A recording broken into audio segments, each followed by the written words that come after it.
Assalamualaikum warahmatullahi wabarakatuh. Perkenalkan, saya Zahra Aulia Agustin dengan 4 digit NIM terakhir 0056. Jadi di kesempatan kali ini saya akan membawakan materi tentang pemikiran ekonomi klasik oleh David Ricardo.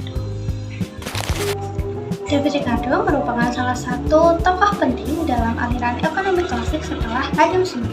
Pemikirannya sangat berpengaruh terhadap perkembangan teori perdagangan internasional, distribusi pendapatan, dan kebijakan ekonomi modern.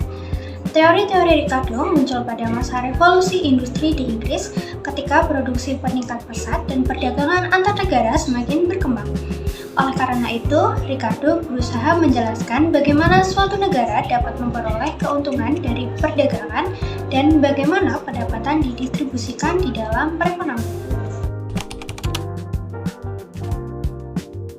David Ricardo berpendapat bahwa mekanisme pasar akan bekerja secara efisien apabila pemerintah tidak terlalu banyak melakukan intervensi. Pandangan ini sejalan dengan prinsip ekonomi klasik yang menekankan kebebasan pasar. Menurut David Ricardo, sumber pertumbuhan ekonomi berasal dari akumulasi modal, spesialisasi produksi, perdagangan internasional, dan efisiensi penggunaan sumber daya. Namun, kontribusi terbesar David Ricardo terletak pada teori keunggulan komparatif yang hingga saat ini masih menjadi dasar perdagangan internasional. Teori keunggulan komparatif menjelaskan bahwa suatu negara tidak harus menjadi yang paling unggul dalam memproduksi suatu barang untuk memperoleh keuntungan dari perdagangan. Yang lebih penting adalah biaya peluang atau opportunity cost. Sebagai contoh, misalkan Indonesia dan Jepang sama-sama mampu memproduksi mobil dan tekstil. Jepang mungkin lebih efisien dalam memproduksi keduanya. Namun, jika Jepang memiliki keunggulan yang jauh lebih besar dalam memproduksi mobil, sebaiknya Jepang fokus pada produksi mobil, sementara Indonesia fokus pada produksi tekstil. Melalui spesialisasi tersebut, kedua negara dapat melakukan perdagangan dan memperoleh manfaat yang lebih besar dibandingkan jika mereka memproduksi semua barang sendiri. Inilah yang disebut sebagai keunggulan komparatif.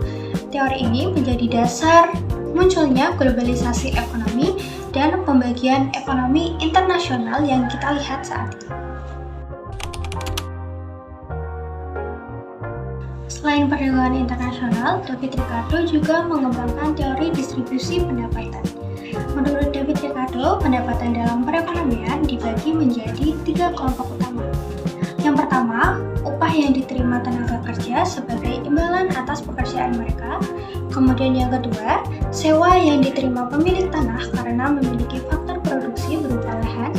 Dan yang ketiga, laba yang diterima pemilik modal sebagai hasil dari investasi dari kegiatan produksi.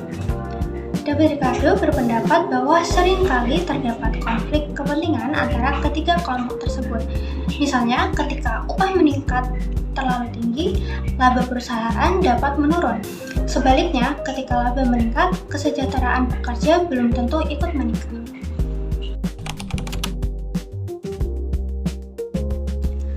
Pemikiran David Ricardo memberikan dampak yang sangat besar terhadap perkembangan ekonomi dunia.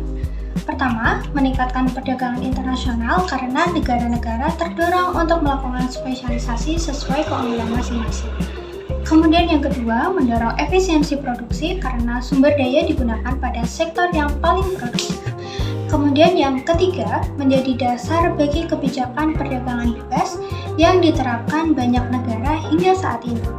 Dan yang keempat, teori David Ricardo juga membantu menjelaskan mengapa negara-negara saling bergantung dalam sistem ekonomi global. Sebagai kesimpulan, David Ricardo merupakan tokoh penting dalam ekonomi klasik yang memperkenalkan teori keunggulan komparatif dan distribusi pendapatan. Melalui teorinya, David Ricardo menjelaskan bahwa spesialisasi dan perdagangan internasional dapat menciptakan keuntungan bersama serta meningkatkan efisiensi ekonomi.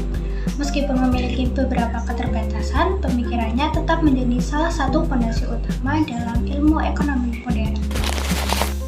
Sekian penjelasan singkat mengenai pemikiran ekonomi klasik oleh David Ricardo. Wassalamualaikum warahmatullahi wabarakatuh.